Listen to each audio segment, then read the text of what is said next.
Hi class, my name is Matt Marcus and today I'm going to present to you some principles of public administration as exampled by the Irvine Police Department. The city of Irvine was founded December 28, 1971. It is a town characterized by top educational institutes, competitive and innovative businesses, and master-planned communities. The 66 square miles of the city features multiple recreation areas including parks, sports fields, and open spaces. It is nationally respected and a highly desirable place for individuals and families to live. The Irvine Police Department was founded on July 1st, 1975. Leo E. Pert was the first chief of police over a staff of 41 sworn officers and 10 unsworn employees. The city has grown from an original population of 40,000 to almost 300,000 residents. As a result, Irvine PD has expanded as well. It now has motorcycle units for traffic enforcement, canine units, and a SWAT team. A mobile comm vehicle for use as field command center during emergency situations. Irvine PD also has embraced the philosophy of policing through community service. Some examples of community service units are a youth liaison officer to work with at-risk teens, a return home registry that allows officers to quickly return lost special needs citizens to their residence safely, and a DARE program. Wilson's dichotomy considers politics and administration to be two separate entities. Politics are made by elected officials who create policies which are carried out by the various agencies at the federal, state, and local levels. Administration is the term used to identify the people who carry out the policies, such as military, first responders, and social services. An example of illustrating Wilson's dichotomy from the Irvine Police Department can be found in its recent press release advising the community of its intentions to conduct a sobriety checkpoint. The politics behind this decision were initiated at the California Office of Traffic Safety. In an effort to reduce the number of impaired drivers, the COTS issued a grant to the Irvine Police Department in order to conduct the sobriety checkpoint. This is an example of a state agency making a policy that they intend a local jurisdiction to carry out. The administration of this agency is the responsibility of the Irvine Police Department, who will actually carry out the execution of the checkpoint. One type of federalism is called cooperative federalism. This form of federalism can be pictured as a marble cake, illustrating that there is much more responsibility sharing between federal, state, and local government agencies. Referring back to the sobriety checkpoint conducted by Irvine Police Department, the National Highway Traffic Safety Administration, a federal agency, played a key role in prompting the use of checkpoints. In its research indicated that highly visible enforcement tactics such as sobriety checkpoints reduced drunk driving fatalities by nearly 20%. The COTS, a state agency, provided funding for the Irvine Police Department to conduct the checkpoint in its jurisdiction. In an illustration of cooperative federalism, both state agency COTS and the NHTSA have played a role in creating policy designed to reduce the number of impaired drivers on the roads.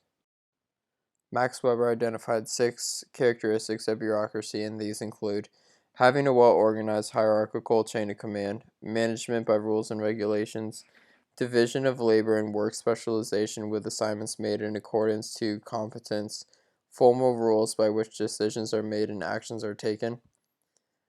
Police work by nature very closely adheres to Weber's model of bureaucracy. The Irvine Police Department consists of 6 divisions, all overseen by the Chief of Police.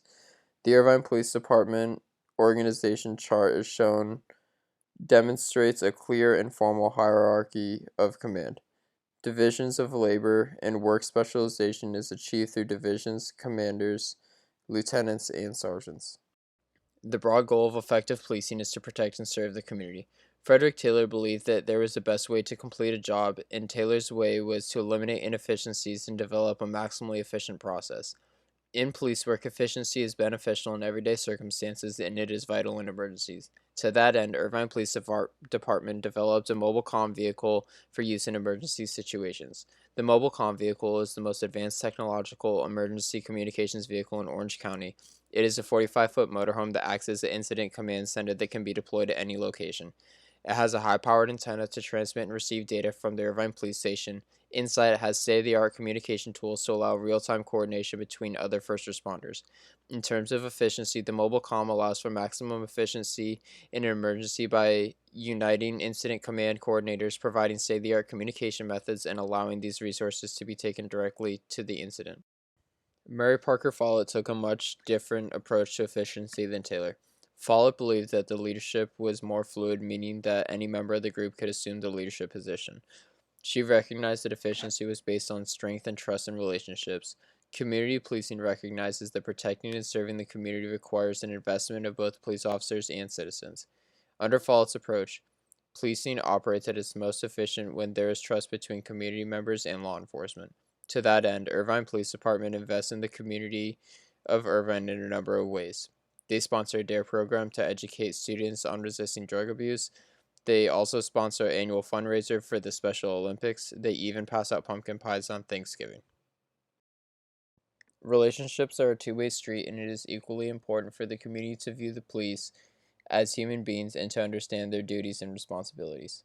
Efficiency developed through community policing also requires citizens to better understand the officers that serve them. Irvine Police Department offers an interesting program called Community Police Academy. This 9-week program allows civilians to experience many aspects of policing, including patrol, K9, CSI, special tactics, and much more.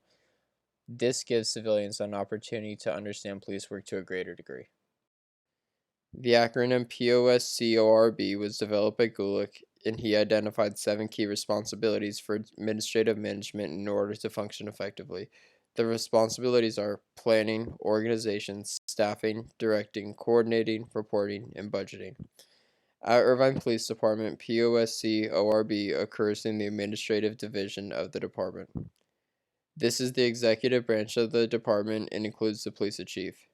The administration division develops both near and term multi-year goals for the department, determining organization and staffing.